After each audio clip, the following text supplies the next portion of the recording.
Debes pensar así ya que vivimos una guerra de creencias en temas como corona, Ucrania, Gaza, wokeness y clima. Sí, son debates casi completamente exagerados, ideológicamente exagerados, en mi opinión. La medida, el equilibrio y la moderación y un poco de todo son más bien mis principios. La exclusión es el primer paso en la erosión de la democracia. Pero incluso si no quiero verlo desde una perspectiva politológica, solo quiero contar desde mi propia experiencia. Me di cuenta de que cuando una misma, por así decirlo, salta a través del fuego o cruza la barrera de fuego, del otro lado simplemente hay muchas personas sensatas. Qué gusto conocernos en persona, profesor Jero. Yo también me alegro. Tuvimos un Zoom hace unas semanas y esa charla tuvo gran impacto. La han visto más de 1 millón de veces. El video principal y los clips cortos que edité. Y lo que es aún más notable fue la retroalimentación de la comunidad. Hubo en total 5.000 comentarios y casi todos te elogiaron mucho. Eso lo he experimentado tan intensamente muy pocas veces. Y me gustaría leerle algunos. ¿Está listo? Mujer interesante al inteligente, pensadora clara. Continúe así.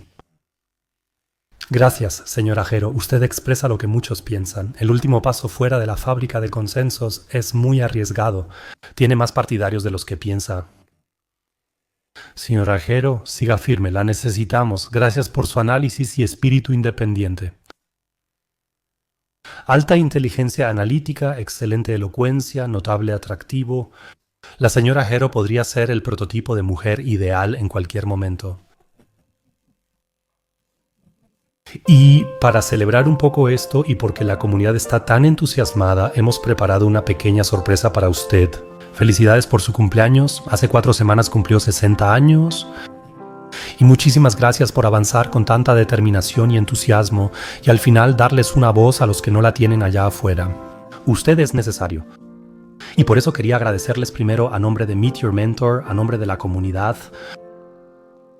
Y esto es una bengala, la enciendes. En la última entrevista hubo una cita que resaltó y se ha repetido. No luches contra lo viejo, mejor enfócate en lo nuevo y haz tu propio camino. Por eso ahora vamos a encender esta bengala y dejar atrás la antigua versión de Jero. Sí, estamos quemando muchas cosas del viejo mundo en este momento. Hoy es un día especial, es 5 de noviembre, día de las elecciones en Estados Unidos. Veremos qué ocurre esta noche o madrugada al otro lado del Atlántico. Con eso me refiero al viejo mundo, sí, el mundo de los bloques, el mundo de la OTAN, el mundo de la Unión Europea. Así que creo que realmente estamos en un punto de inflexión y tal vez sea bueno dejar algunas cosas atrás y construir algo nuevo. Espero que podamos hablar de eso. ¿Puedo decir algo que se me ocurrió al respecto? Por favor, primero, Hegel, por supuesto. Algo viejo debe morir para que algo nuevo pueda surgir, pero también hay Joseph Schumpeter, es un economista de hace, no sé, del siglo XIX al principio, y él acuñó el término de destrucción creativa. Entonces, eso es un poco parecido al señor Hegel, o sea, algo tiene que morir para que algo nuevo pueda surgir. En realidad, también es un ciclo de la naturaleza. Sí, o sea, también en la naturaleza siempre primero se tiene que usar algo, por así decirlo, para que puedan salir los nuevos brotes. Creo que eso también es lo que quiso decir Hegel. Por cierto, eso también se encuentra en todos los filósofos de la naturaleza como Schelling o Goethe de la época del romanticismo. Por supuesto, también se encuentra en la filosofía india. Sí, bueno, la diosa Vinca o el dios Vinca también es, por así decirlo, la deidad destructiva que da origen a lo nuevo. Sí, solo que se me ocurrió justo ahora. Entonces también quiero decir que no queremos ser destructivas. Eso es muy importante para mí. Sí, o sea, no queremos que nadie diga que estamos quemando un viejo mundo, sino que tal vez solo entendamos que hay un proceso o también una ruptura o un movimiento contemporáneo hacia algo nuevo. Y de hecho creo que muchas personas lo sienten así. Y si fuera así, entonces en efecto, buscaré una pequeña nota aquí. Entonces ahora necesitamos una nueva forma de pensar, sí, para que ya no sigamos trabajando en lo viejo. Esa fue la cita a la que usted hizo referencia. Este nuevo pensamiento no es sobre mi desarrollo, sino sobre el desarrollo del pensamiento mismo. Y tal vez realmente hay que encaminar eso, sí, y esa sería la tarea del momento, sí. Así que en ese sentido es realmente emocionante. Hablé con su colega o asistente Susana y Susana dijo, nada de colinabo ni nada verde. Entonces se va corriendo. Por eso al final decidí elegir un cheesecake. Esa fue la historia previa. Ah, sí, claro. También voy a retomar lo que usted dijo en un momento. Pero es cierto que en realidad no tengo idea. O sea, en realidad no soy tan saludable. Saludable en el sentido de que siempre esté pendiente de lo que como, que siempre sea orgánico y ensalada o algo similar. De hecho, me gusta comer cosas dulces y, por ejemplo, simplemente me gusta comer platillos tradicionales. Todo lo que se cocina mucho tiempo como portafolio, paella o puré de papas, sí. Y claro que me doy cuenta de que estos o rollos de col o simplemente cosas como sopa de lentejas que se quedan mucho tiempo en una olla, sí. O la comida india que Dahl, por ejemplo, platillos de Dahl, sí. Esa es solo mi asociación con las experiencias con el colinabo. Sí, en Berlín tienes que preguntar 2 o 3 veces. Porque usted, sí, escuché en un podcast que usted hace mucho yoga y también hay personas que son muy extremas y de alguna manera determinan su comida de forma muy radical y así sucesivamente. no soy ortodoxa. Practico yoga y en mi escuela hay muchas personas veganas. Yo también fui vegana temporalmente. Incluso en 2016 fui vegana, crudivegana durante 4 o 5 meses. O sea, de abril a septiembre solo tomaba estos smoothies o algo así. Pero luego llegó noviembre, hacía frío, yo estaba en Austria y todos comían schnitzel. Entonces dije, ya se acabó lo de ser crudivegana. Creo que uno puede probar cosas y fue una buena experiencia. Sí, esos 4 meses de crudivegana fueron toda una experiencia. Realmente es posible y te da mucha energía. Sí, porque en realidad solo tomas 1 litro de ese batido al día. Así que tampoco quiero perderme esa experiencia. Pero no soy ortodoxa. Y esa sensación de que yo tuviera una ortodoxia a la que siempre tengo que apegarme sin excepción, eso es la ortodoxia. Y ahí estoy fuera, yo soy católica, sí, entonces puedes cometer errores y confesarlos. Y lo católico significa más bien que siempre te esfuerzas por no cometer errores. Pero si alguna vez cometes un error, o sea, no eres ortodoxa, te desvías de la ortodoxia. Porque hoy quiero un cigarro, mañana una copa de vino y así sucesivamente. O quiero azúcar. Que te perdones tus errores, creo que, bueno, para mí es así, así es. Rachel, Verhagen dejo que la vida llueva sobre mí. Sí, o sea, como venga, y creo que lo que más me caracteriza, más que la ortodoxia, es justamente eso, como venga. Así que si puedo tomar champán, tomo champán. Si no tengo, no lo lamento. Y sí, también me parece interesante que en épocas anteriores, por ejemplo, teníamos estos términos para eso. El huevo del domingo, la paulopo, el pollo en la olla, y de alguna manera estaba claro. 6 días a la semana hay sopa de lentejas, sí, o papilla de avena, pero los domingos es la paulopo. Ahí está el pollo en la olla. De eso se trata Henri Catherine Francia. Él es, por así decirlo, esa promesa. El pollo está en la olla los domingos, o el huevo del domingo. Entonces dices, está bien, 1 vez a la semana tengo mi huevo del domingo. ¿Sí, mi huevo? Pero no tengo que empezar el día todos los días, no sé, con 3 huevos revueltos. Sí, y creo que ahí... Así que eso está un poco en el medio. Eso es lo que me aporta la fuente, que de alguna manera tienes moderación en todas las cosas, pero no ortodoxia. Lo considero importante. No me gustan esos términos, me presionan mucho. Es terrible.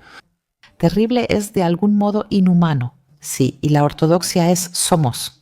Ahora estamos hablando de muchas cosas, pero ahora somos ortodoxos en todo. En nuestros debates somos ortodoxos. Los debates ideologizados también son una forma de ortodoxia. Debes pensar así. Estamos en una guerra de creencias sobre muchos temas. Corona, Ucrania, Gaza, Boknes y clima. Sí, en mi opinión, esos debates son casi totalmente exagerados, ideológicamente exagerados. Quizá podamos diferenciarlo más adelante. En ese sentido, estos debates son ortodoxos. Sí, entonces quien no cree en eso o quien no quiere llevar estos debates de esa manera simplemente queda fuera de la ortodoxia y es prácticamente desterrado en una especie de guerra de creencias. Sí, y en ese sentido, la medida, el equilibrio, la moderación y un poco de todo son más bien mis principios. Así, yo... La semana pasada, para retomar brevemente el tema, entrevisté a Daniele Ganser. Daniele Ganser me inspira mucho por su firmeza y valentía al defender tesis actuales, siendo un ejemplo contrario a lo ortodoxo. Casi nunca sentí tanta resistencia antes de una entrevista. Solo lo publiqué ocasionalmente y observé los comentarios de la comunidad y si tenían preguntas para mí o debía hacer alguna pregunta. Y hubo periodistas que me contactaron en privado, pidiéndome que no le diera una plataforma. Algunos conocidos me contactaron porque creyeron que era muy problemático, que yo le diera espacio a alguien que decían muy manipulador e increíblemente inteligente, y que de alguna manera no se le puede contradecir. Me parecía terrible que de alguna manera lo hubiera invitado. Hubo un videógrafo que no aceptó el trabajo porque sabía que yo planeaba entrevistar a Daniele Ganser. Después tuve un tiempo intermedio. ¿Cuál es la razón por la que no quieres que te relacionen con Daniele Ganser? Y luego vino la respuesta tajante. Leí su Wikipedia y ahí dice teórico de la conspiración y pues no quiero que algo así afecte mi carrera. O sea, fue culpa por asociación.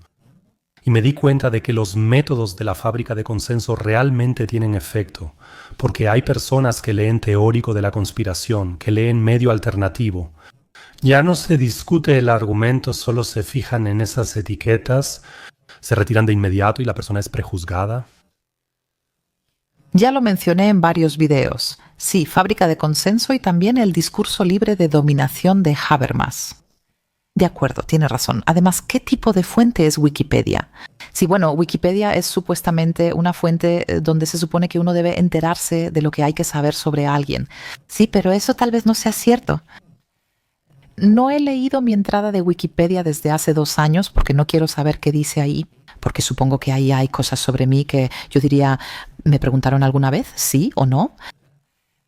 Bueno, eso por supuesto es una forma de encuadre y claro que también es un instrumento de poder y en ese sentido es una herramienta de dominio, decir, bueno, los términos son instrumentos de dominio, eso es lo más importante. También el término teoría de la conspiración en sí mismo es en principio relativamente tonto, ¿sabes? Porque conspiración es lo que antes en la ciencia se llamaba hipótesis. Tengo una hipótesis de trabajo, tengo una suposición de que las cosas podrían ser diferentes.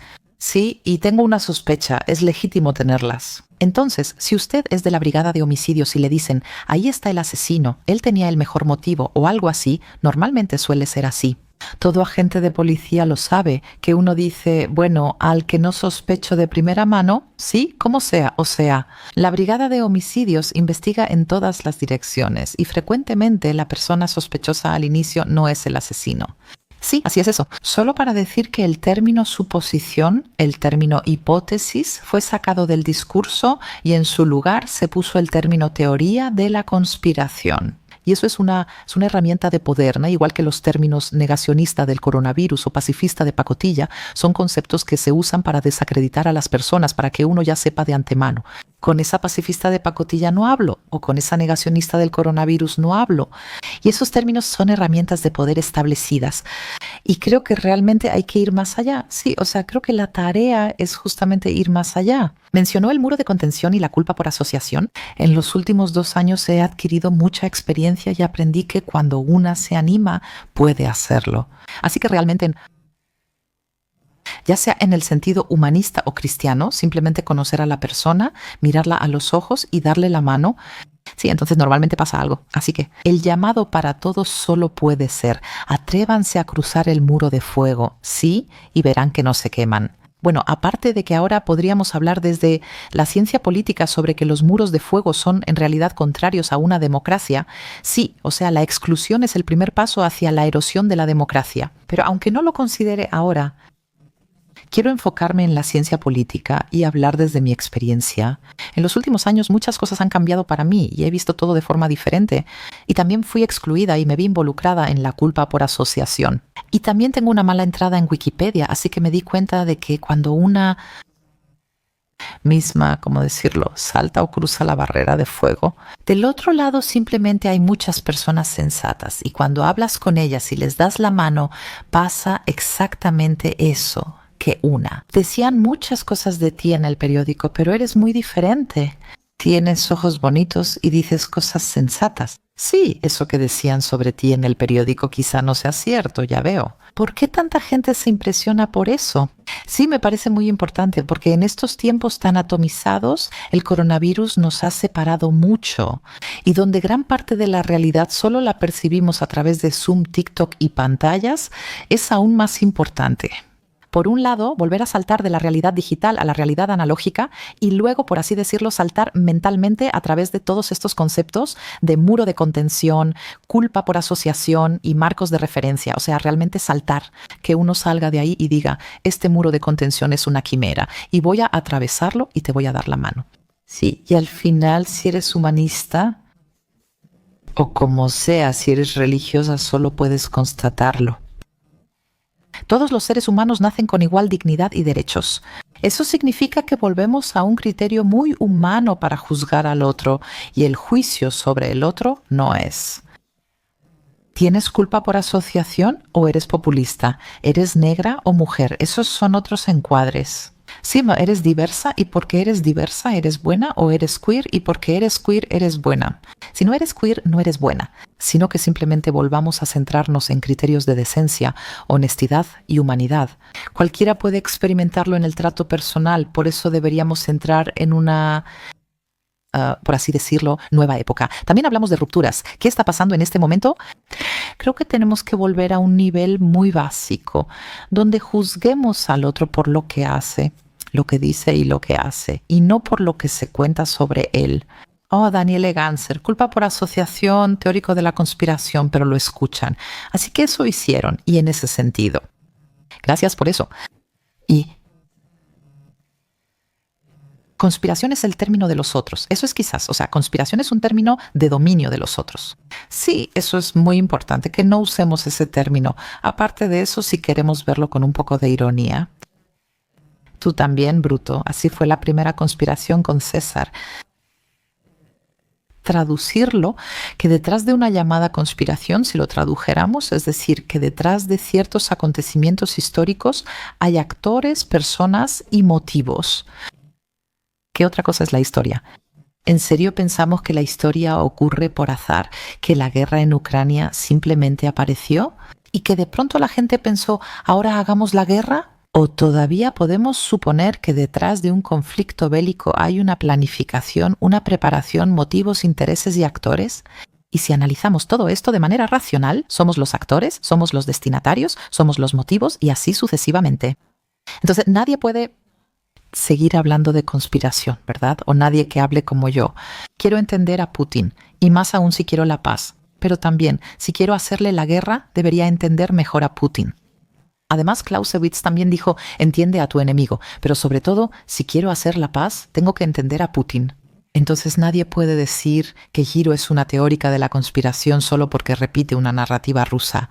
O sea, solo eso. Otra vez nos quedamos con el instrumento de poder, la narrativa rusa. Por un lado, quiero entender por empatía, por otro lado, de manera analítica y en tercer lugar, de forma racional. ¿Quién es este señor Putin? ¿Debo pensar ahora que él es como Hitler? ¿Debo pensar que quiere conquistar Europa hasta Portugal? ¿O escucho sus discursos y observo lo que hace y cuáles podrían ser sus motivos? Es un interés original y racional en un continente que afirma de sí mismo, Europa. Cogito ergo sum. Pienso, luego existo, el que inventó la elección racional, el que inventó la hermenéutica. Una discusión solo existe cuando parto del principio de que el otro podría tener razón en principio, de lo contrario no tengo que tener una discusión. Entonces puedo decir lo difamo. Putin es como Hitler y no quiero escucharlo. Alguien hizo la broma de preguntar por los discursos de Putin, o sea, preguntarle a Chat, Generative Pre-trained Transformer. Yo no lo hice, solo lo estoy contando. Tampoco lo verifiqué, lo aclaro de una vez. Pero aparentemente preguntarle a Chat, Generative Pre-trained Transformer, ¿Putin ha mentido alguna vez? Chat, Generative Pre-trained Transformer responde, no, él no lo hizo. Lo cual no significa que Putin sea bueno, solo significa que hace lo que anuncia y que él quizás sea un señor de la guerra brutal o tenga una estrategia, eso no lo estoy diciendo. Lo que eso significa es solo que él es racional y muy claro en lo que hace. Él dice, si despliegan misiles de alcance medio, podría considerarlo un acto de guerra y sucedería esto y aquello. Esa es una forma racional de actuar que por ahora no queremos juzgar normativamente. Bueno, todo esto es para dar una idea general, porque en los últimos 2 o 3 años todo empezó con el coronavirus. En un sentido mental, o sea, casi se podría decir una jungla, como si uno, por decirlo así, realmente habría puesto lianas en la cabeza. que nos hemos perdido en una confusión conceptual, como si estuviéramos en una jungla conceptual. Para mí, eso es lo peor de estos tiempos y aplica para todos los debates, sobre todo los polarizados socialmente. Clima de debate, como sea. ¿Qué es la ciencia? La ciencia, la teoría de la conspiración, los pensadores alternativos, todos estos. ¿Es realmente como la Matrix? Sí, la píldora roja, la píldora azul. ¿Y realmente es así? Orwell 84. Estas expresiones lingüísticas, confusiones. Debemos salir de ahí. Tenemos que salir de ahí y de hecho me estoy adelantando un poco, pero ¿puedo contar algo más sobre eso? Creo que ahora también voy a hacer mi propio canal de YouTube y un formato propio. Y uno de los formatos que se me ocurrió es justamente eso, aclaración de términos. ¿Qué es socialismo, capitalismo, libertario, liberal, conservador y de derecha? ¿Qué significa comprobado como de extrema derecha? Sí, es otra de esas etiquetas. Comprobado como de extrema derecha. La Oficina para la Protección de la Constitución confirmó que esta persona es de extrema derecha. Así es, sí. Y porque llevamos todo eso con nosotros, como si fuera una especie de reliquia. Aquí el diseñador gráfico dijo, puedo ahora a Daniele Ganser. Ni siquiera puedo escucharlo ni confrontarlo. Un saludo de mi parte, es patético. Usted mencionó Chat Generative Pre-trained Transformer hace un momento, y antes de esta conversación también le hice algunas preguntas a Chat Generative Pre-trained Transformer sobre el fenómeno de Ulrike Guérot. Y hasta hace pocos años, usted era considerada una de las principales pensadoras en cuanto a la integración europea y la democracia. En realidad, usted era una invitada muy bienvenida. Recibió muchísimo tiempo al aire con Markus Lanz, Ilna y Mayberger y todos esos programas. Le dedicaron artículos extensos. Su voz era muy respetada públicamente. Ahora, de algún modo, usted se ha... El coronavirus empezó con usted, el coronavirus y Ucrania. Cumplió con su deber científico, hizo preguntas críticas y de repente, de la noche a la mañana, se convirtió en persona non grata y fue difamado y atacado duramente desde todos lados. ¿Cómo enfrenta a alguien que ha dedicado décadas a ganar prestigio una situación tan devastadora? ¿Una crítica demoledora como esa? Así que dejemos la última pregunta a un lado por un momento. Menciono esto porque hay algo que es muy importante para mí. Así lo percibe mucha gente ahora con el coronavirus. Todo cambió y luego llegó la aplanadora. Me gustaría contar que en realidad me despidieron en 2013. Sí, bueno, digamos que si así lo quiere ver, despertar. Sí, o sea que uno trabaja en un, llamémoslo sistema o en un entorno donde ciertas cosas en las que uno cree y de verdad cree sinceramente. Sí, bueno, yo en 1992 con 27 años era empleada en el Bundestag alemán. Así que viví de cerca el Tratado de Maastricht. Mi tema es Europa, el Tratado de Maastricht. Todo eso lo experimenté de primera mano. Viví los años 90. Estuve en el Bundestag, luego con Jacques Delors, expresidente de la Comisión. Conocí a Mitterrand y a Jean-Claude Juncker. Los conozco a todos. Sí, estábamos en los 90 cuando los tiempos eran diferentes y cuando yo, de hecho, ahora se puede decir ingenuamente, creía en Europa, pero era otra época. Todos creían en Europa. Sí, bueno, los años 90 simplemente eran diferentes. Teníamos un proyecto de construcción que se llamaba Europa, en el que colaborábamos así y luego, como describí en ese libro del final del juego hace 2 años, entonces pasó así. Al principio, o sea, la guerra de Yugoslavia, esa también la viví un poco. Digamos, no quiero decir que la pasé por alto, pero sí que ya estaba ahí. Todavía no estaba ahí. Si lo quiere ver así, todavía no estaba tan despierta. Sí, pero luego vinieron los años 2001, 2, 3, 4... Después Putin visitó el Bundestag, llegó el euro en 2002, pero no fue lo que debía porque era muy neoliberal y así sucesivamente. Muy alemán. También el euro sí, o sea, se suponía que se llamaría Eki y luego euro en el Banco Central en Frankfurt. No fue fácil crear ese euro. Su diseño no fue como debía. Luego la Constitución Europea en 2003 que fracasa y la ampliación al este. Es decir, lo que quiero contar es que todo lo que planeamos en los años 90 sucedió alrededor del milenio. En los años 2001, 2, 3, 4, 5, el no francés al Tratado Constitucional cambió las cosas. Como si Europa no lo hubiera logrado, o como si Europa se hubiera perdido, o como si también, digamos, hubiera habido interferencias. Sí hubo, como menciono en el libro que escribí con Hauke Ritz, Fin de Juego Europa. Argumentamos y demostramos empíricamente que también hubo interferencias estadounidenses. Europa está, por así decirlo, en la apoteosis. Redactamos una constitución, creamos moneda propia, expandimos al este y negociamos con Rusia. Si estás en Washington, ¿no te parece tan genial? Sí, bueno, Europa era como el bebé de Estados Unidos después de la Segunda Guerra Mundial y fue criada por ellos. Como de pronto nos despedimos hacia la emancipación, la Constitución, nuestra moneda, etc. Y luego todo eso fracasa. Lo que quiero contar, volviendo a esas excavadoras y por qué me criticaron, 2003... En realidad empecé a decir durante la guerra de Irak en 2003 que algo de todo esto no estaba bien. Sí, y por supuesto empecé a ver las cosas de otra manera. Primero Francia rechazó la Constitución, después ocurrió la crisis bancaria. Por eso menciono los años de 2003 a 2013. En realidad cada vez tenía más dudas. Ya en ese entonces sentía que lo que me contaban y en lo que yo creía ya no coincidía con lo que estaba pasando. En ese entonces yo era una madre joven criando sola a 2 hijos. No puedes simplemente dejar tu trabajo así nada más. Solo porque de alguna manera sienten que hay una discrepancia entre su trabajo, por así decirlo, y cómo se negocian las cosas ahí y lo que realmente observan, o sea, qué está pasando ahí ahora. Sí, o sea, por ejemplo, Europa se dividió en 2003 con esto de la nueva Europa y la vieja Europa, sí, donde, por así decirlo, Europa se dividió por la guerra de Irak. Y los nuevos europeos, o sea, los europeos del este, entonces con Washington en contra, Schröder y Chirac, que dijeron, un momento con la guerra de Irak, no estoy convencida. Usted se acuerda, ¿verdad? Y todo eso se podía seguir. Pero como mencioné, aún no dejan su trabajo. Cada quien tiene, como dice, debe pagar la renta. Mis 2 hijos aún vivían conmigo. Luego llegó la crisis bancaria. Para mí ahí fue cuando pensé, no pueden decirme eso. Griegos flojos, franceses incapaces de reformarse. Yo viví 10 años en Francia. Italianos flojos, o sea, todos. ¿Otra vez surgió lo de ser alemán? Freno a la deuda, hicimos todo bien. Los franceses no cambian, los griegos son flojos. Esta crisis bancaria, o sea, también esta me impactó tanto, ese chauvinismo que de repente volvió a aparecer y de repente todo se contradecía. En lo que yo como europea en los años 90 y luego también, aunque con ciertas limitaciones, en los años 2000 creí y por lo que trabajé, para mí la crisis bancaria fue el quiebre. Luego, el 24 de marzo de 2013, escribo en la Frankfurter Allgemeine Zeitung un artículo sobre por qué Europa debe ser una república.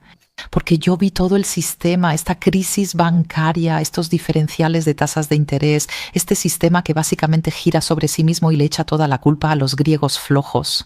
Pero en realidad fue una crisis bancaria estadounidense. O sea, en ese entonces también teníamos una narrativa, una autoridad interpretativa de que los griegos flojos tenían toda la culpa. No contamos que en realidad los bancos estatales ellos causaron la crisis bancaria, ya sea por los activos basura estadounidenses, entre otros. Durante la crisis bancaria noté la diferencia entre la realidad y lo que se decía, ya que conocía bien el tema. En Europa lo vi. Escribí este artículo en marzo del 24, ya en ese entonces, en Internet.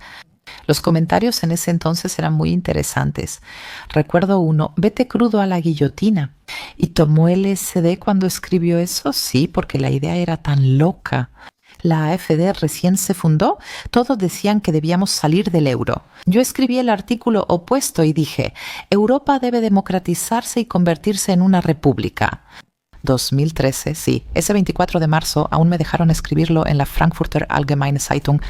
Frankfurter Allgemeine Sonntagszeitung. Sí, después de eso tuve lo que hoy llamaríamos mi primer escándalo en redes sociales. Pero en 2013 todavía no estaba tan acostumbrada a eso. Sí, 2 meses después me despiden del Consejo Europeo de Relaciones Exteriores. Ese era el grupo de expertos donde trabajaba entonces. En realidad queríamos una Europa fuerte, queríamos construir Europa, digamos, como un contrapeso a Estados Unidos, queríamos una Europa, Estado de Derecho, buen gobierno, todas esas cosas. Queríamos el Servicio Europeo de Acción Exterior, todo eso me parecía importante. Sí, así es. Y en julio me despiden y en el verano de 2013, de hecho, estoy desempleada por primera vez.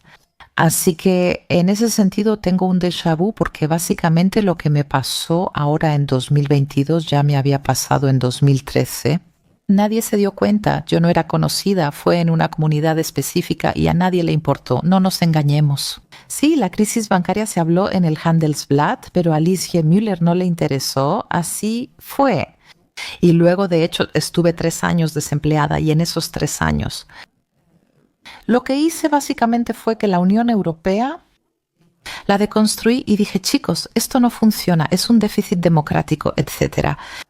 En ese tiempo fundé el Laboratorio Europeo de Democracia, es decir, el Laboratorio para la Democracia Europea.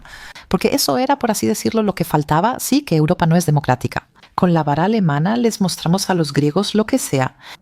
En esos años todavía tenía 2 seguros de vida que cobré. Ya sabes cómo son las finanzas.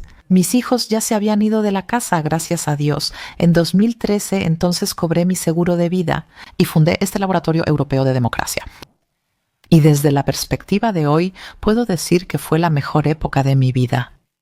Ya había experimentado que al oponerte totalmente a la corriente principal con un libro y decir Unión Europea no, Europa debe ser diferente, entonces te echan y luego por 3 años primero estás con tus propios seguros de vida. Si no puedes tomarlo con humor, resulta desagradable. Así es.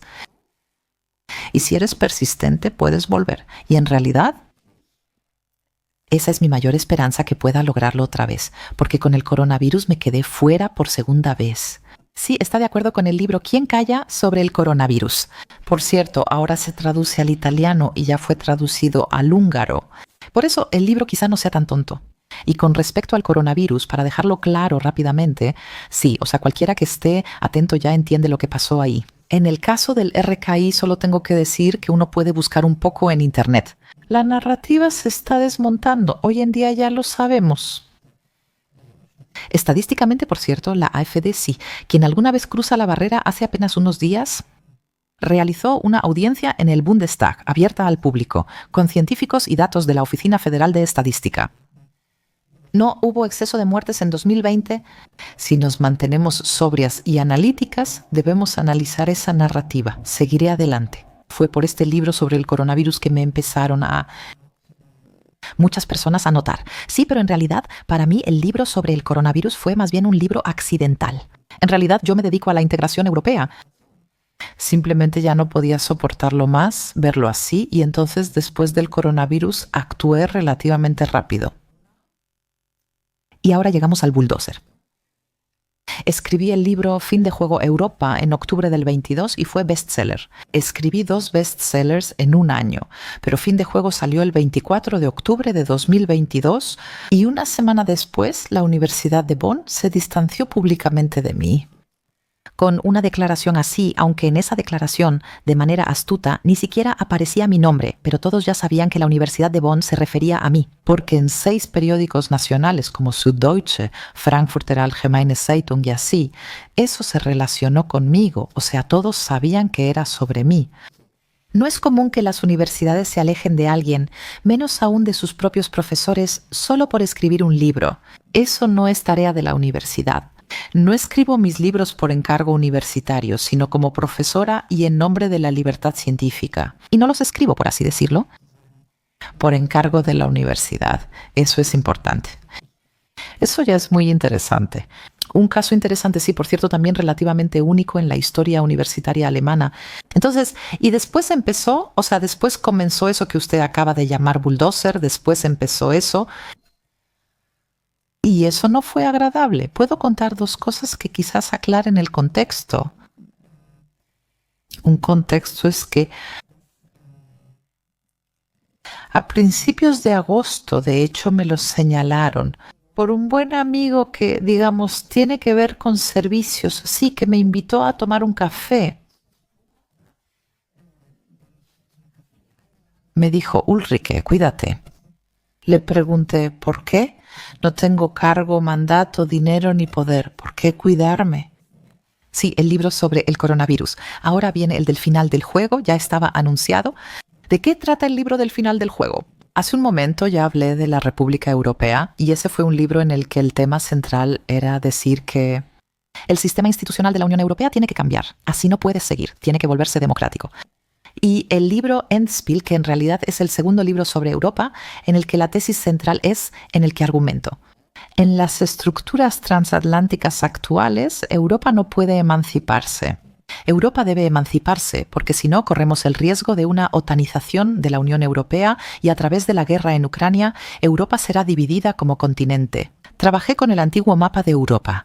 El más viejo data de 1534. Ahí está esa hermosa Europa que está colocada de manera horizontal y la cabeza es España, casi cae al Atlántico y tiene corona. Y luego, lo interesante son los dos brazos. Italia una vez, Reino Unido una vez, Francia es el pecho, Alemania el corazón y luego Europa. Un vestido grande y largo y el vestido termina justo antes de Moscú y Estambul todavía está dentro. Estambul, ciudad europea, así. Y todos los pueblos de Europa, o sea, los búlgaros, los rumanos, los croatas, los griegos, todos están en Europa. Sí, es un mapa hermoso. Fue encontrada en 1534 en Retz, en Baja Austria, por cierto, a 40 kilómetros de la universidad donde yo enseñaba. Quizá tampoco sea coincidencia, porque cuando hallaron el mapa yo era profesora de estudios europeos en Baja Austria y tuve el honor de inaugurarlo. Sí, y fue encontrada a 40 kilómetros de distancia. Bueno, nos estamos desviando del tema. El punto es que con este mapa quería señalar que los acontecimientos actuales de la guerra en Ucrania llevan a eso. Que nosotros, para seguir con la imagen, Europa, la bella Europa, Europa sobre el toro. Sí, la princesa Fenicia, que nosotros debajo del ombligo que la cortamos con una línea dura de la OTAN, con una sanción a Rusia. Pero en el mapa esta Europa está firmemente de pie sobre suelo ruso, o sea, está en el continente euroasiático. Luego, en el libro, para seguir con la imagen, argumenté que si a Europa, si la cortas aquí, entonces no sobrevive el torso, entonces el torso cae en el Atlántico. Ahí nos hundimos, necesitamos un cambio de rumbo. Sí, eso significa que tenemos que reflexionar sobre lo que ya hemos pensado antes. Sobre una arquitectura de seguridad europea, la paz con Rusia, el continente euroasiático y su organización política e institucional. Pero Europa no puede ser solo un apéndice en el Atlántico. Y ese fue, por así decirlo, mi argumento. Después de haber dicho ya en la República que Europa, la Unión Europea debe cambiar completamente sus estructuras internas, ahora escribí el libro. Europa debe emanciparse en política exterior y reinventarse totalmente. Sí, curiosamente. Bueno, eso es algo que apenas ahora puedo meditar. Así que, por decirlo de alguna manera, le di la vuelta a Europa, tanto en política interna como externa, sí, y dije, Unión Europea no, Europa sí, y después de cada libro me despiden, o sea, en 2013 por uno y en 2022 por el segundo. Sí, en realidad es interesante, ¿verdad? O sea, ya lo había experimentado antes, en 2022 ya lo había vivido, en 2013, pero la verdad tengo que decir que fue mucho más brutal. Por un lado, porque tengo 60 años y ya no tengo 50. Entonces también está la pregunta, ¿a qué edad le cortan realmente la vida a uno? ¿Cortar? Sí, de un día a otro sin salario, cualquiera lo imagina. El despido fue en febrero del 23 y en marzo del 23 ya no recibí salario. Todos tienen gastos fijos. O sea, no te da tiempo ni de reaccionar o de ahorrar en el café, cuando de repente ya caíste en una trampa de deudas. Sí, no fue nada fácil. El impacto en la familia, la vergüenza frente a los hijos. ¿Qué le pasa a mamá? ¿Ahí? Sí. Amigos que de repente se alejan. Uy, nadie quiere ser arrastrado por el remolino. Sí, bueno, es un poco como esa cita de Hannah Arendt. En la crisis más profunda no te molestan las palabras de tus enemigos, pero te hacen falta las palabras de tus amigos. También lo he experimentado dolorosamente. De repente tenía una audiencia que seguía todo eso y literalmente personas totalmente desconocidas me llamaban y decían que nos habían llamado. Pregunta, lo siento mucho, ¿qué le pasa en ese caso? O que me escribieron tarjetas, o que hornearon galletas navideñas muy lindas, o que tejieron calcetines. De verdad, muy tierno. Sí, en este momento quiero dar un gran agradecimiento a todos los que estuvieron ahí como una audiencia atenta y que realmente me han dado regalos. Sí, con regalos, calcetines tejidos y galletas navideñas. Pero en ese momento primero tenía que entender todo eso. ¿Qué está pasando aquí? Me sacan del sistema, me despiden, me quedo sin dinero, mis amigos se alejan, mis hijos y yo estamos confundidos. Siempre pienso, ¿qué está pasando? Yo solo escribí un libro. Sí, y ahora, por supuesto, vino el despido. Eso también tenemos que contarlo. Por la acusación de plagio. Sí, sobre eso solo puedo invitar a la gente a que visite mi página web. Sí, he subido todo tipo de textos sobre eso. También he hecho públicos mis errores. Hice una página de información donde cualquiera ve los errores. Luego repito, quien esté libre de pecado, que tire la primera piedra. Pero los dos pasajes decisivos de los que se trata los vi yo misma en 2016 en ese libro de la República. Me disculpé personalmente con las personas afectadas, así que digamos, las acusaciones de plagio, como también argumento ante el tribunal, son un pretexto. Cada quien, les pido que formen su propia opinión. Todo eso, ¿cómo lo digo? Sí, o sea, pasar por ese momento, decir sí, oh Dios mío, la excavadora. Un momento, sí, eso fue realmente una excavadora. Y de hecho recuerdo que en octubre, noviembre, diciembre de 2022, cuando eso pasó, estuve como 3 meses o como 8 semanas, algo así, o sea, de octubre a diciembre, casi sin moverme sentada en mi departamento. Así que lo recuerdo bien. Sí, yo tuve que pedir una baja médica. Fue demasiado fuerte. Y luego me preparé un té y me senté en el sofá. Y realmente solo me quedé mirando la pared porque así me sentía. ¿Aún recuerda esas pequeñas cosas que traía de vacaciones? Las agitabas, tenían nieve adentro que debía sentarse, algo así. Y realmente sentí que alguien agitó mi vida así y que ahora toda esa nieve tiene que asentarse de alguna manera y que simplemente tengo que esperar hasta que todo se asiente. Sí, para poder entender lo que pasó. La mayoría ni siquiera imagina eso. Vi una tormenta de odio hacia mi pareja en LinkedIn, pero no fue nada comparado con lo que usted vivió. Algunos casi tuvieron ataques de pánico, aunque podían borrar la publicación. En su caso fue público. Se escribieron más de 200 artículos, muchos negativos. Colegas suyos se distanciaron de inmediato, así que conozco esa forma de traumatización. Puedo imaginarme muy bien lo que tuvo que pasar. Habrá una fase en la que lo romantizarán, en la que lo volverán a ver como alguien normal, donde, como en la primera rehabilitación, se diga: la señora Jero estaba adelantada a su tiempo, hizo preguntas críticas que entonces no supimos interpretar, pero hoy su trabajo tiene sentido.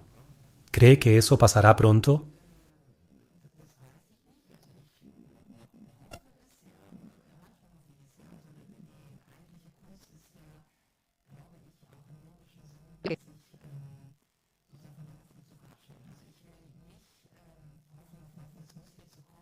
Me puedo imaginar muy bien la traumatización que ahí.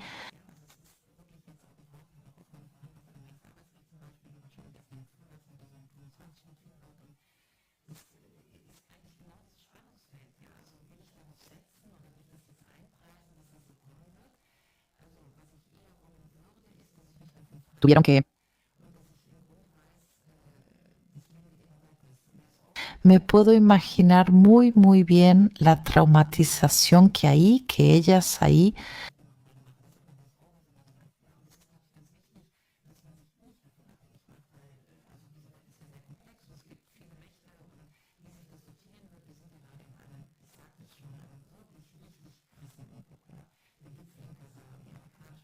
O sea, todo lo que está pasando en este momento, todo está crujiendo por todos lados. En este punto, de verdad, solo puedo recomendar el libro de Emmanuel Todd, La decadencia de Occidente. Lo encontré en la Feria del Libro en Frankfurt hace 2 semanas. También grabé un video con Emmanuel Todd en francés. Ya tenemos subtítulos, pronto estará en West End. Por favor, que todos lo escuchen. O sea, quien no quiera leer el libro, tal vez pueda ver el video que hice con Todd. Pero lo que hace Todd ahí, también desde un punto de vista estadístico, es adentrarse en el nihilismo estadounidense y de construir en qué sistemas tan frágiles y quebradizos estamos, que todos están parados sobre pies de barro. Sí, ya sea la Unión Europea, Estados Unidos o estos conflictos, así es. Ese es un momento de la historia. Tengo 60 años y pocas veces viví momentos así. El 89 fue uno de ellos en algún lugar. La crisis bancaria también fue así, como un verdadero hachazo al sistema. Y hacia otro lado, claro, sí, también aquí para la comunidad de Bitcoin, que en ese entonces dijo: oigan, si están rescatando a los bancos con dinero de los impuestos, entonces necesitamos otra moneda aquí. Es el momento en que llegaron los Bitcoins, me parece muy interesante. Pero creo que en este momento realmente está pasando algo. Sí, o sea, yo también estoy aquí ahora. No es que quiera idealizar a los países Brasil, Rusia, India, China y Sudáfrica, pero estamos, por así decirlo, deslizándonos hacia lo que yo llamo un mundo postatlántico. Sí quiero lo mejor. He estado muchas veces en América. ¿Cree que soy antiestadounidense? Para nada. Sí, conozco América y no solo Nueva York y Washington, sino también Kansas y Missouri. No tengo idea de dónde, he estado en todos lados, incluso en Phoenix, Arizona. Así que en ese sentido existe. Solo quiero decir que esta posición hegemónica y el momento unipolar están terminando ahora. Y la pregunta es, y ahí Todd es muy bueno, en realidad la única pregunta es, ¿cómo va a manejar Estados Unidos, que estuvo en esa posición hegemónica, el hecho de que ahora está siendo desplazado de su poder hegemónico hacia un mundo multipolar que estamos formando? Por cierto, eso también lo dice Daniele Ganser, sí, con quien, por cierto, también he estado. Un pequeño aviso en Spotify. Yo también tengo un European Citizens Radio, que son solo podcasts y no videos. Pero ahí tuve una conversación con Daniele. Quedó muy divertido. Él hace al señor Otan y yo a la señora Briggs. Sí, es algo así. En realidad, lo que tratamos es, ¿cuál es la pregunta para Europa? Entonces, cuando decimos que estamos entrando en un mundo postatlántico, mi pregunta es, ¿o postatlántico? Briggs, un mundo multipolar. Como especialista en estudios europeos, mi pregunta es la siguiente. ¿Cuál es el papel de Europa en el mundo multipolar? ¿Quiere adaptarse a este nuevo contexto? ¿Sí o no? Sí, puede formarse, quiere emanciparse. ¿Qué papel quiere asumir? ¿Quiere basarse en su civilización, es decir, también en su historia intelectual, en sus ideas? Pensamos que somos Occidente, pero Occidente es una estructura híbrida, como Starbucks y Hollywood. Eso no tiene relación con la cultura europea. La cultura europea es Chabrol, Pasolini, café italiano, no Starbucks y más. Sí, entonces entender de nuevo que la civilización europea no es la cultura occidental ya sería muy importante. Sí, y ese es, por así decirlo, mi trabajo. Ahora, curiosamente, ¿dice usted mi trabajo científico? Sí, me pregunto, ¿por supuesto que es trabajo científico? Tuve un proyecto de investigación en la última universidad sobre el papel de las regiones en Europa, donde realizamos encuestas empíricas.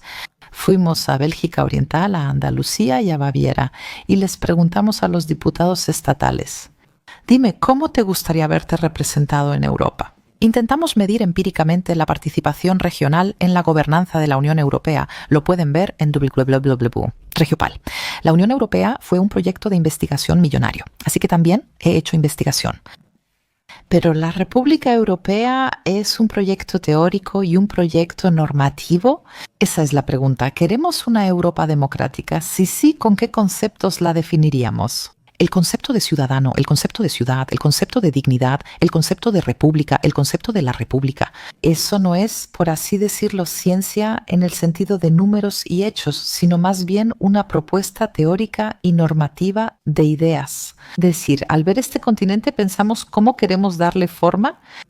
Podemos darle forma con nuestros conceptos teóricos de la democracia, de manera diferente a cómo lo hace esta gobernanza de la Unión Europea. Eso quizá respecto a eso. Y ya que estamos dando todas estas pistas, pero todavía antes de Navidad, de hecho, acabo de entregarlo justo antes de subirme al tren para venir con usted. Pero muchos tal vez conocen este texto sobre niños que tiene que ver con la teoría del corazón infantil. ¿Sí? ¿Lo conoce? No, Halford Mackinder era un británico, un geógrafo británico que dio un discurso en 1904 en Gran Bretaña. Se llama la llamada teoría del Heartland, y esta teoría del Heartland dice, en realidad, vista desde la potencia marítima, desde Gran Bretaña, este continente euroasiático tiene, por así decirlo, en su centro una franja de tierra, más o menos donde hoy está Ucrania. Sí, ahí la tierra es la más fértil, Crimea, Odessa y así sucesivamente. Y tenemos que alcanzar el poder mundial, así se llama el subtítulo. Tenemos que tener acceso a esa franja de la masa terrestre euroasiática, porque quien tenga acceso gobernará el mundo.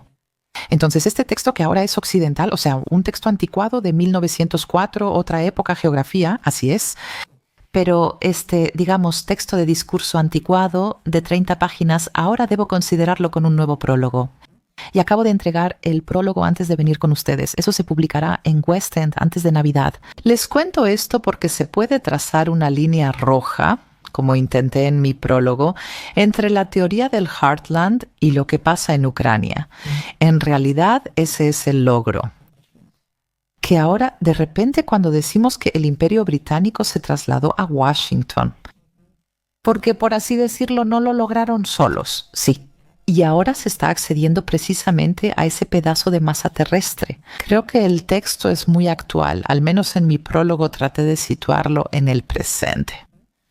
Y nos desviamos nuevamente del tema de la excavadora y la rehabilitación. Quizás solo diga, fue difícil. Fue realmente difícil. Pero, y también lo necesité, o sea, también creo que quizá todavía pueda decir eso. O sea, el momento en que hablo con usted ahora es realmente aquí, sí, con el pastel que amablemente me pusieron. Creo que durante un año, o sea, ¿cómo decirlo? Bueno, creo que estaba traumatizada y creo que estaba un poco en estado de shock. Y lo interesante es que solo te das cuenta de eso cuando ya pasó, solo te das cuenta cuando ya terminó. En el verano del 24 tuve un verano muy hermoso. Estuve en Francia en la montaña y bajé, sí, de la montaña. Y yo misma sentí de alguna manera que se siente diferente. Sí, o sea que ya salí de una especie de modo de crisis, de ese modo de crisis. O sea, dicen los psicólogos que cuando te quitan la existencia, y eso era el reconocimiento financiero, la familia, la esposa, todo se fue a los 60. Eso ya es la cosecha perdida, la cosecha de la vida. En realidad, sí, o sea, tienes que imaginarlo. Quería ir a la Universidad de Bonn. Tal vez aún regresé. Porque no solo debía ser profesora, sino también porque se trata de dirigir un instituto para Europa. Sí, R.C. Sandra Ernst, Roberto Curcius, en la Universidad de Bonn, que es una universidad de excelencia, se debía fundar un instituto de investigación europea. Eso lo iba a dirigir yo como codirectora y eso me emocionaba. Sí, así es. Y ahora lo curioso es que en la página web de esta Universidad de Bonn incluso aparece CERC con este instituto, ¿verdad? La tarea de este instituto es, más allá de los supuestos paradigmáticos del siglo XX, reflexionar sobre el papel de Europa en el mundo para el siglo XX-XXI, algo así, sí. Y entonces pensé, en este libro de final de juego, eso es exactamente lo que hice. En realidad, solo intenté estar a la altura de la tarea de repensar Europa más allá de los supuestos paradigmáticos del siglo XX y luego, irónicamente, precisamente por este libro, bajo pretextos. Y en mi opinión, eso todavía lo decidirá el tribunal. Que me expulsen de la universidad, por supuesto, es un doble shock. También es, en primer lugar, un shock intelectual pensar que si hago precisamente eso, es decir, pensar de manera nueva, entonces de alguna manera no es posible. O al menos no en la universidad. Pero eso es exactamente lo que le pasó también a Daniele Ganser. Tal vez esa sea la quinta esencia. Uno puede pensar, pero debe pensarse a sí mismo, sin terreno. Quitarle ese espacio libre a Hannah Arendt. Probablemente no se puede dentro del sistema, ni en lo científico, ni en la universidad.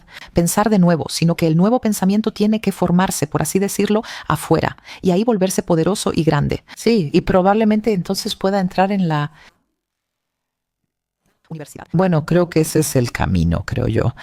Tiene que tomar el desvío por fuera, crecer, hacerse grande. Y entonces será. Ojalá entonces pueda consolidarse o siga adelante. Y después regrese a una operación universitaria permitiendo que surja lo nuevo.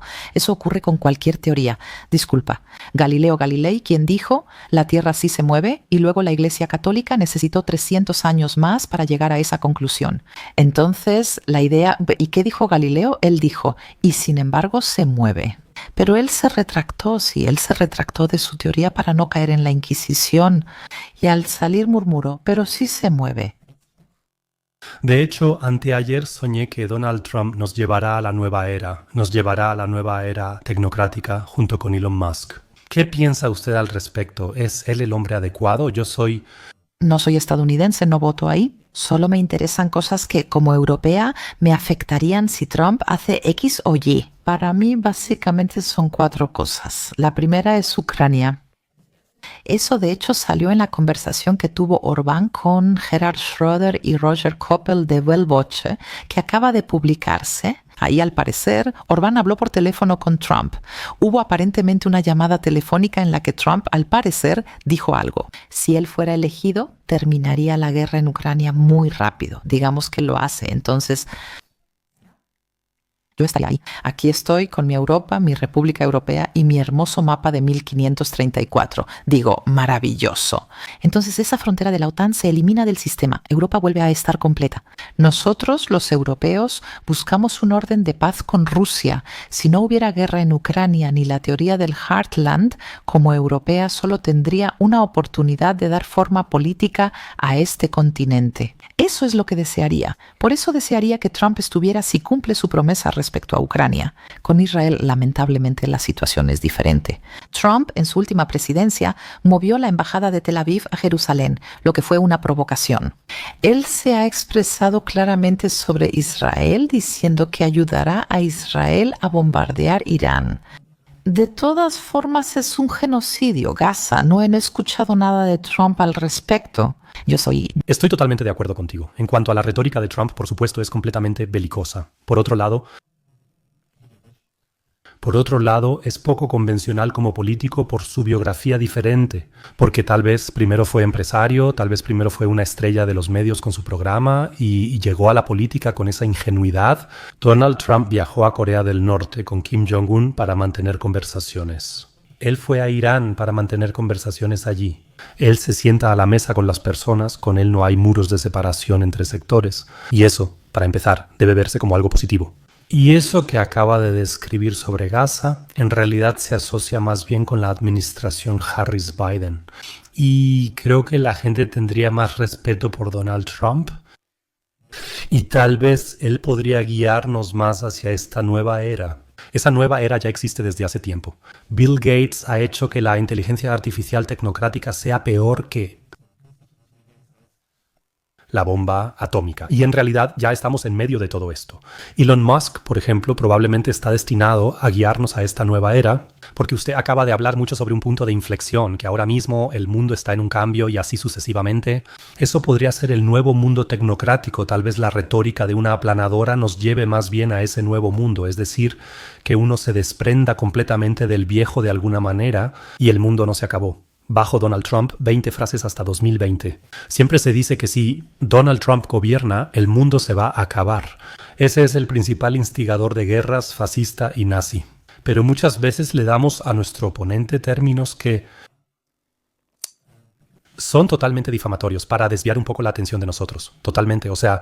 Ahí sí estoy totalmente de acuerdo. El mainstream siempre ridiculiza a Trump por su peluquín, cabello amarillo y lo pinta como alguien sin idea, solo un bulldozer o algo así. O irracional y así sucesivamente, exactamente como describimos a Putin. A él también lo ridiculizan. Lo describen como irracional. O sea, irracional también es como una etiqueta. Gente irracional, aunque Putin en realidad no es irracional. La pregunta es, ¿Trump realmente es irracional o finge serlo? También es una pregunta. Siempre la consideramos irracional, pero quizás sea más racional de lo que pensamos.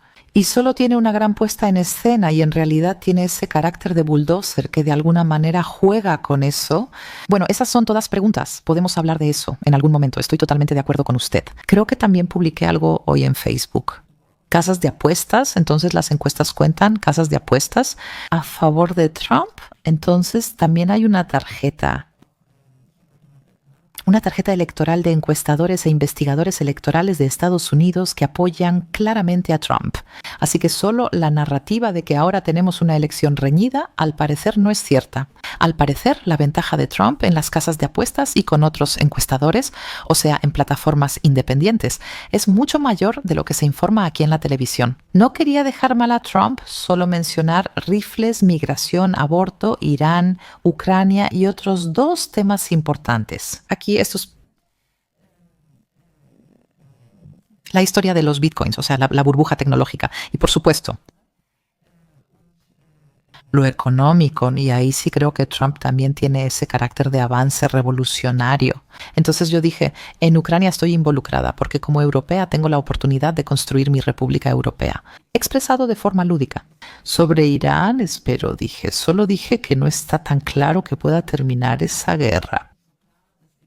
Y así sucesivamente, siempre está el problema del Estado profundo. ¿Qué puede hacer él? El Estado profundo de Estados Unidos, todos entendieron que hay poderes detrás de los poderes y suceden cosas. En ese sentido, realmente la pregunta con Israel es, ojalá Trump también pueda terminar esta guerra y de inmediato puede. ni los israelíes quieren que esto siga. Y solo se puede esperar que la administración estadounidense vuelva a algo como Camp David. Y que ahí, solo digo, Arafat primero fue un terrorista y luego ganó el premio Nobel. Así que encontremos una solución para todo este complejo de Hezbollah, Gaza, Irán y Líbano. Paguer, es terrible lo que está pasando ahí. Tuve a Christophe Stoffer, él es un amigo francés mío, un historiador en los años 90 en París. En francés la frase siempre es trois, historias que dominan el mundo sobre el Congreso estadounidense, las disputas alemanas y la cuestión israelita. 3 cosas determinan, por así decirlo, los acontecimientos mundiales, la cuestión israelita, las disputas alemanas, es decir, los conflictos entre alemanes. Y el Congreso estadounidense, que antes me pareció muy gracioso, es lo que recuerdo ahora. Ya hablamos de Ucrania, Israel e Irán, ahora veamos esta burbuja tecnológica de Elon Musk. La verdad no estoy muy familiarizada con eso. Hay otros nerds que sí saben mucho más y están metidos en ese tema. Pero lo que me parece interesante, y tal vez como un dato para quienes no lo conocen, Adam Tooze es un amigo mío. Adam Tooze, profesor de economía en Columbia, tiene un Substack que siempre leo. Se traduce al chino, tiene millones de seguidores y es muy inteligente e increíble. Adam Tooze publicó recientemente un artículo precisamente en Substack. En realidad, la elección de Trump es la decisión sobre Bitcoin y si se permitirá que Bitcoin sea una moneda de reserva en la Fed. No soy alguien que ya haya entrado de lleno en la burbuja de Bitcoin. Entendí, o creo haber entendido, que es dinero independiente de los bancos centrales, descentralizado y sin estructuras de poder. Por eso surgió como reacción a la crisis bancaria, y así sucesivamente. Es una herramienta ciudadana, dinero libre y no inflacionario. No puede financiar guerras porque está limitado. Con 21 millones de bitcoins, aunque no sé los detalles, Vance, quien también está en esa burbuja tecnológica con Peter Thiel y Elon Musk y así, que ellos quieran imponer eso. Entonces sería como una entrada a un sistema descentralizado y digamos basado en los ciudadanos, democrático, igualitario, que ya tendrías anclado en la Reserva Federal en 1/3. Aparte de eso ya hablé de Kazán, esa cumbre de Kazán. Con los terceros países, que supuestamente ahora quieren una moneda respaldada por oro, hay que ver si tienen suficiente oro. Estados Unidos aún posee 8.000 toneladas de oro. Se desconoce la cantidad exacta que tienen China y otros países. Pero supongo que los países Brasil, Rusia, India, China y Sudáfrica también apuestan por una solución cripto, porque probablemente no se puede pensar el rendimiento económico de los países Brasil, Rusia, India, China y Sudáfrica solo en oro. Eso sería posiblemente un avance real hacia un nuevo mundo, entre comillas, volver a fundar Roma. Porque todo depende del sistema monetario al final, lo sabemos. 1971, Bretton Woods. Los estadounidenses se retiran. ¿Qué ocurrió? Por ejemplo, surgió el euro tras la serpiente monetaria. Dinero fiat, 100.000 millones fondos especiales y financiamiento para Ucrania. Todo eso ya no será posible o ya no será tan fácil. ¿Y en qué se basa eso? Y Trump también me interesa. Por supuesto, también vi que Kamala Harris, probablemente después de leer el Substack de Adam Tooze, se dijo a sí misma, ahora debo ocuparme de esta burbuja tecnológica. Ella también apostó por eso y por esta historia de Bitcoin. Y eso sí me parece interesante. Ahora llegamos a un punto diferente. Eso es porque Todd, ya habías hablado de Todd hace un momento. Todd dice, y esa es realmente la característica principal que nadie menciona. En el fondo, lo que estamos negociando es una oligarquía contra el pueblo, ¿sí? Todd tiene datos increíblemente buenos en su libro sobre que los estadounidenses ya no son una democracia liberal, sino que en el mejor de los casos, una oligarquía liberal, ¿sí? Él desglosó datos educativos y otros datos numéricamente y que esta oligarquía se ha despedido. Y su tesis es que él, por ejemplo, plantea en la conversación conmigo, que pronto saldrá, donde él dice, en esencia, la oligarquía busca la guerra para enriquecerse vendiendo armas y obtener más poder. Pero porque los estadounidenses, a través de sus instrumentos oligárquicos, básicamente en este momento, en realidad disponen de la riqueza del mundo porque los europeos, la nobleza financiera europea, la ha depositado en Estados Unidos. ¿Tienen potencial de chantaje? Eso significa que Todd hace un argumento fuerte sobre el potencial de chantaje que viene a través de la gestión de activos. Porque tanto las élites chinas como las sauditas y todas las demás élites en realidad tienen su dinero en dólares. Y él dice, a través del banco. No importa si miras el Brexit, a Marine Le Pen o a los llamados partidos populistas clásicos, en realidad tenemos una división entre la oligarquía y el pueblo. Se trata de eso. La oligarquía quiere la guerra, pero la población no, como muestran todas las encuestas en Alemania. Tenemos el 80% según el nuevo estudio de Shell, de los jóvenes. Ellos no quieren la guerra, los jóvenes no quieren ir a la guerra. Gracias a Dios, eso es lo que dijimos por 70 años. Ahora dicen que ya no quieren eso y lo harán diferente. Así surge la narrativa de prepararse para la guerra, etc. La Bundeswehr promociona lo grandiosa que es en cada parada de autobús.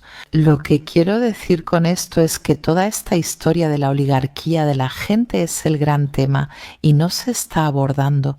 No lo contamos así, tampoco decimos que la inteligencia artificial quizás sea un riesgo. Hablamos mucho sobre el cambio climático, sobre wokeness, sobre personas transgénero. Lo que quiero decir con esto es que eso también es una herramienta de poder. La herramienta de poder consiste en decidir sobre qué discutimos y enojarnos lo más posible, molestarnos mucho y atacarnos entre nosotros. Pero los temas verdaderamente importantes, que son los motores de los acontecimientos históricos mundiales en este momento, como esta historia de la oligarquía, esta historia de los Brasil, Rusia, India, China y Sudáfrica, América postatlántica. La historia de los Brasil, Rusia, India, China y Sudáfrica, por así decirlo. ¿Quién controla el dinero? ¿Dónde está invertido el dinero? ¿Dónde tengo potencial de chantaje?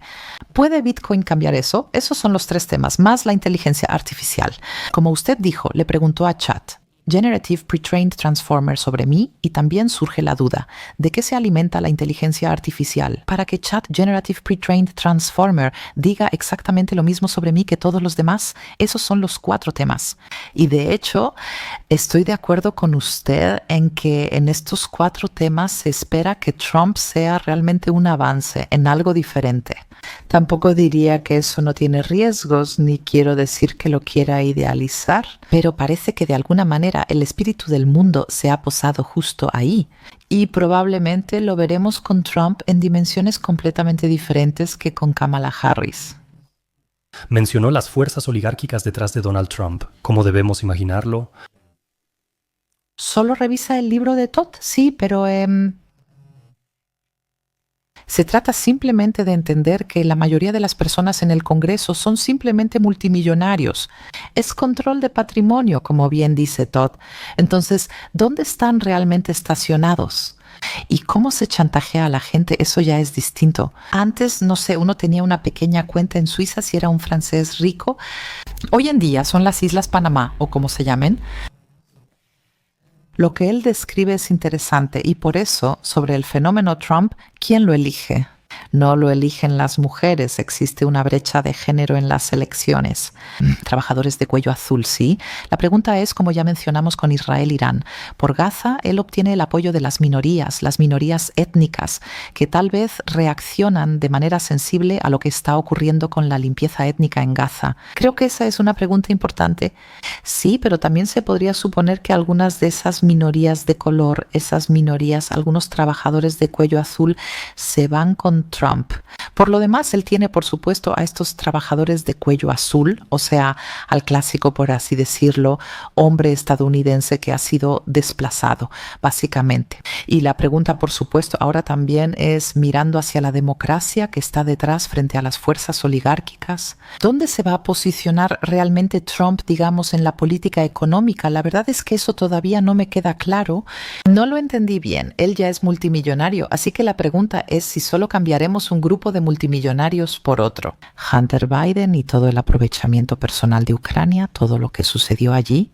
Entonces vamos a reemplazar, por así decirlo, una camarilla corrupta democrática por una camarilla corrupta de Vance, Elon Musk o como sea, de la burbuja tecnológica. ¿Sí o será porque sí, Trump?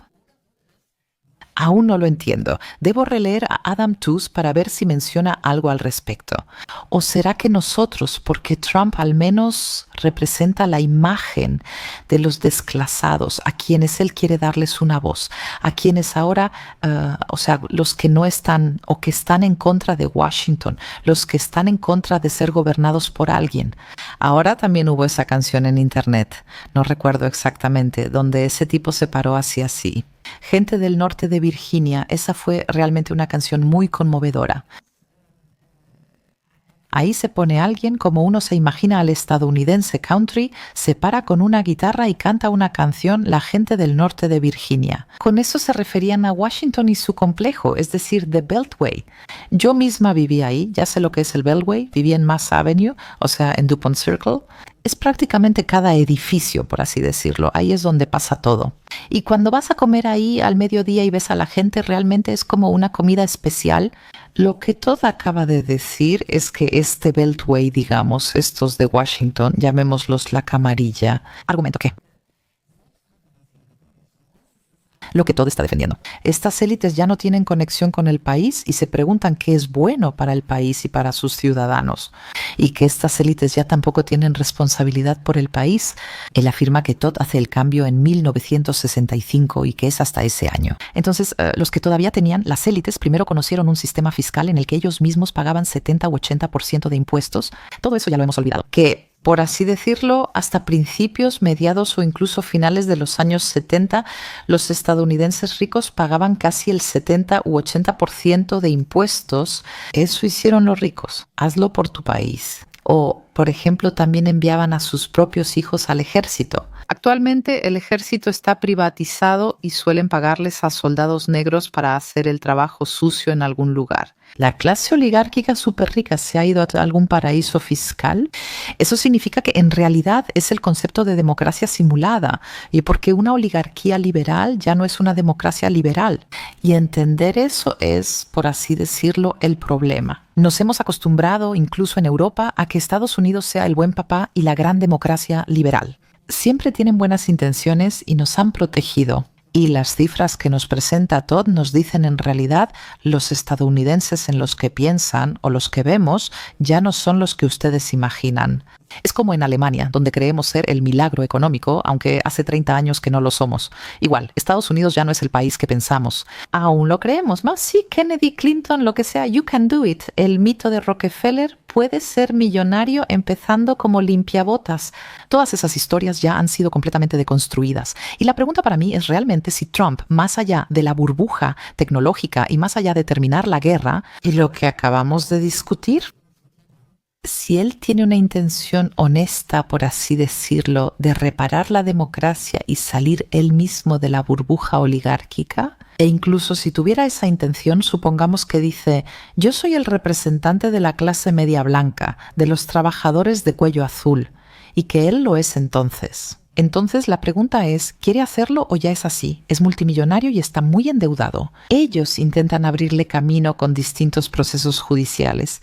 ¿Quiere hacerlo? O sea, ¿tendría él un derecho de reparación hacia la democracia? ¿Y cómo lo organizaría? Y si él quisiera, ¿podría hacerlo? Creo que para mí esa es una pregunta, ¿no? Usted mencionó democracia versus control tecnocrático. Formar la narrativa política del futuro sucederá con la ayuda de la inteligencia artificial. Es un multiplicador para los que están en el poder. ¿Qué tan parcial será la cobertura informativa en el futuro? Discutimos sobre el clima, personas transgénero y así sucesivamente, pero no discutimos sobre los dos principios estructurales del presente, oligarquía contra el pueblo y control por inteligencia artificial. Control neuronal, como sea, o sea, control a través de algoritmos. Eso implica, por un lado, matematizar y, por otro, estandarizar completamente nuestros discursos. Porque si ChatGPT me da lo que quiero, entonces, por supuesto, es muy problemático cuando a veces deslizo en TikTok.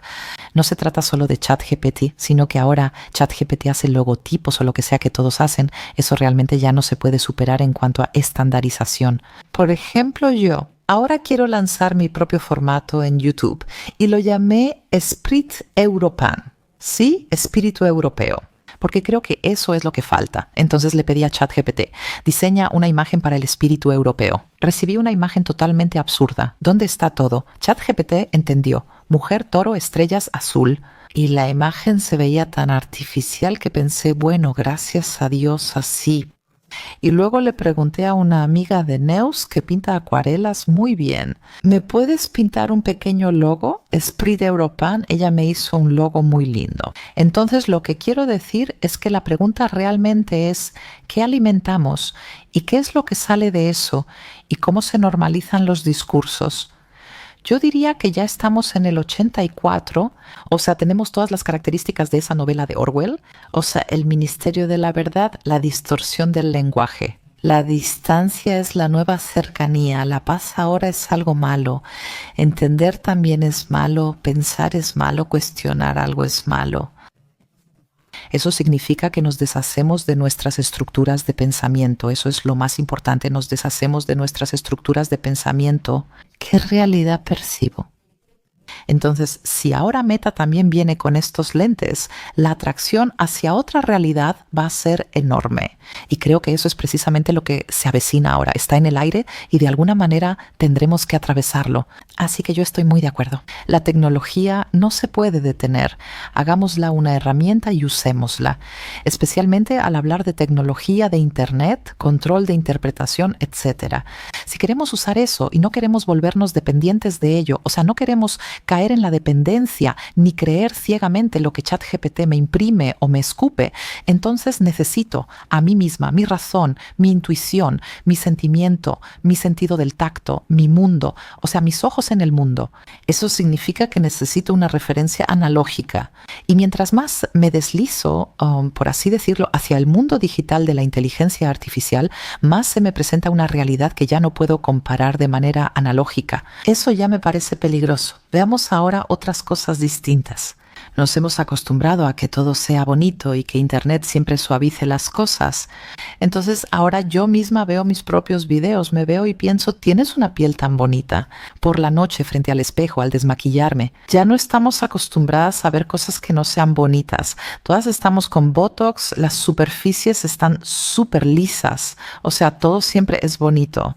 Y la pregunta para mí realmente es, ¿cómo logramos todavía movernos en un mundo analógico donde hay suciedad, mugre, granos y no sé, arrugas y todo eso?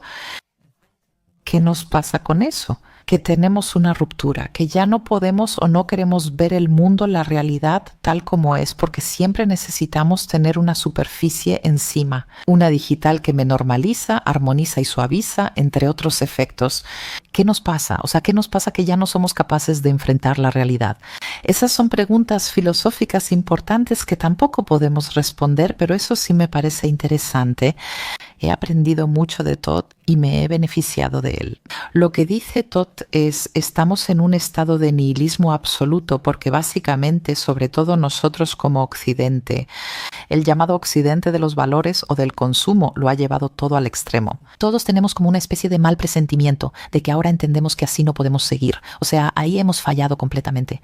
O sea, hacia nosotros mismos y hacia nuestros verdaderos valores, o sea, nuestros valores reales. Francisco de Asís es la promesa de la pobreza. No tomes más de lo necesario, ¿sí?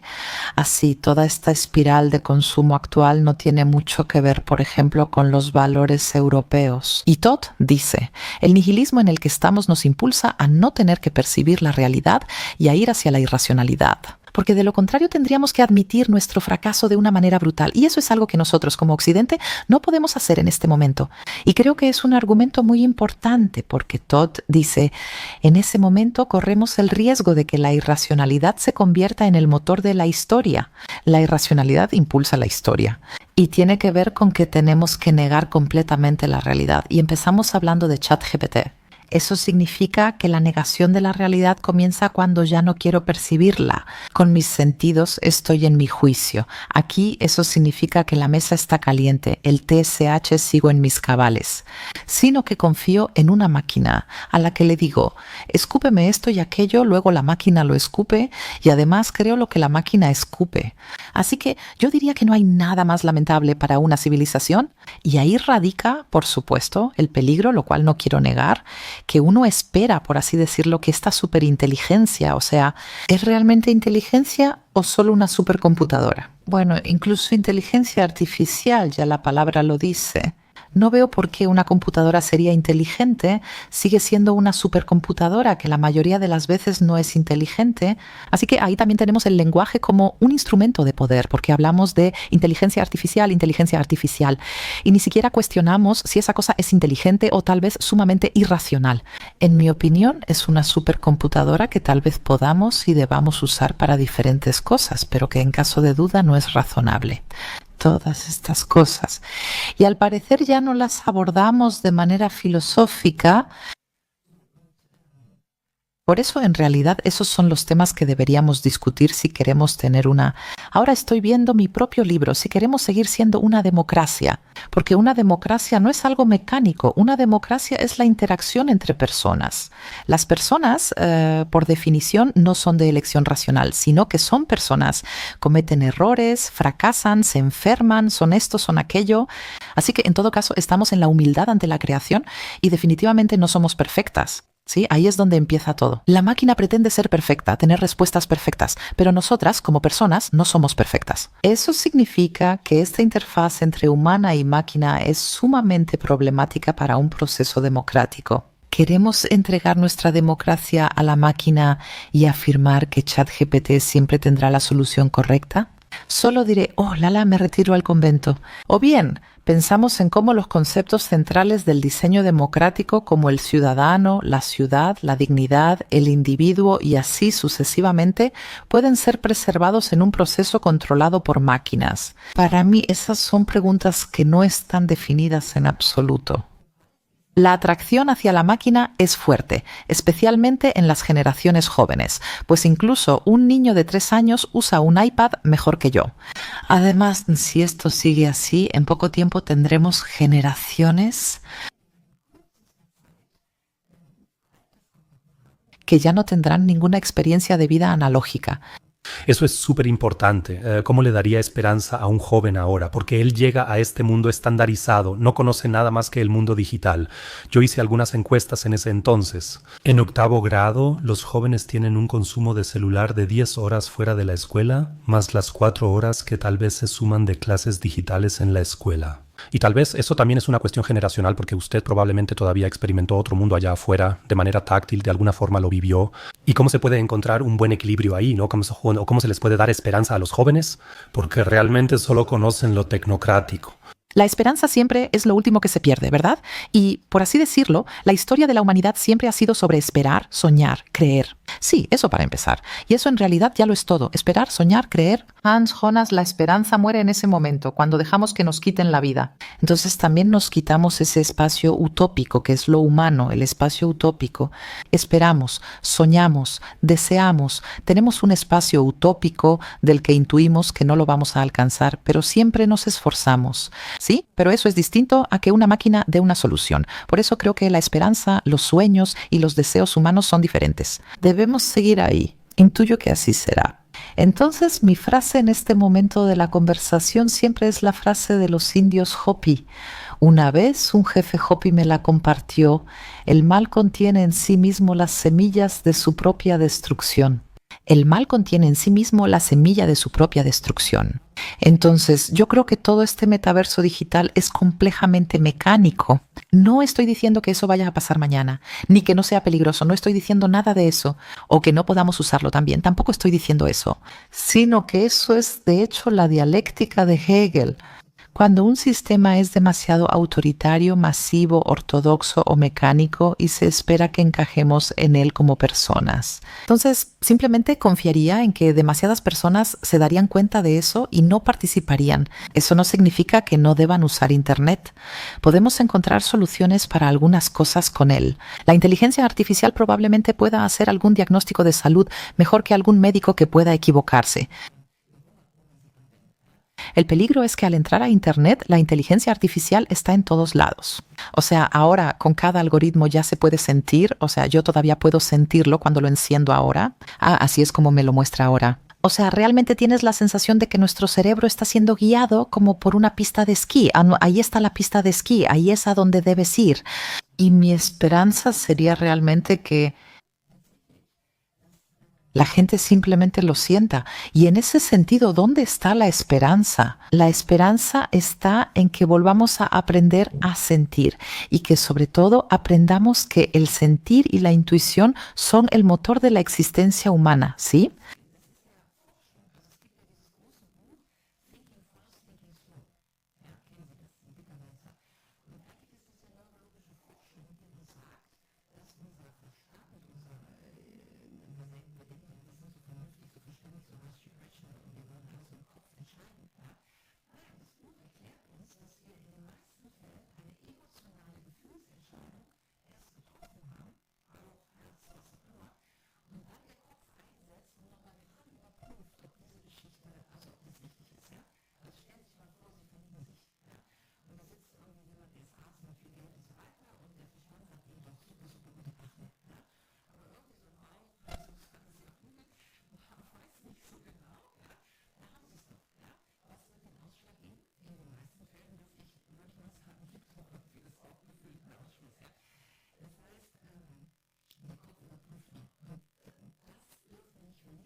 Lo que hoy en día Estar agradecido.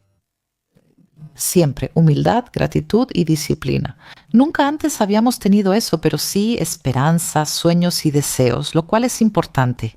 Bueno, ya cité el dicho de los indios Hopi, pero en realidad no quiero ser patética aquí, tampoco tengo ninguna recomendación de acción para darles a las personas, pero de hecho creo que entonces pararse de cabeza creo que es un buen ejercicio. Leer y estar en la naturaleza es un buen ejercicio. Y sí, la gratitud, la disciplina y la humildad son buenos ejercicios. Entonces probablemente uno está un poco menos dispuesto a dejarse llevar por el engaño de una máquina así, ¿verdad? Creo que esa es realmente la discusión que tenemos que tener como humanidad. Y la pregunta es, ¿seguimos siendo humanos? Y yo definitivamente estoy del lado de los humanos y también creo que seguiremos siéndolo. Sí, eso creo, eso es lo que deseo y eso es lo que espero. Señora Jero, gracias por esta inspiradora charla. Necesitaré tiempo para asimilarlo. Pero en cuanto a brillantez académica, fue insuperable. Así que si esa va a ser la nueva Jero, los demás no tendrán ninguna oportunidad. Realmente me dio muchísima alegría. No hice todas mis preguntas, pero ese no era el objetivo. Traté de participar en la conversación. Gracias por su labor y compromiso. Sí, soy yo quien debe agradecer. Y quizá como última frase diría que, de verdad, soy terriblemente asociativa. Así que siempre me pasa que me voy por las ramas y luego salto de un tema a otro. Espero que eso no le haya molestado. Hemos abarcado muchos temas y estoy muy feliz de haber podido estar hoy con usted y realmente me alegró mucho el pastel y la valoración. Muchas gracias. Y ahora al cheesecake. Ahora al cheesecake. Ay, Dios mío, jajaja. Ja, ja.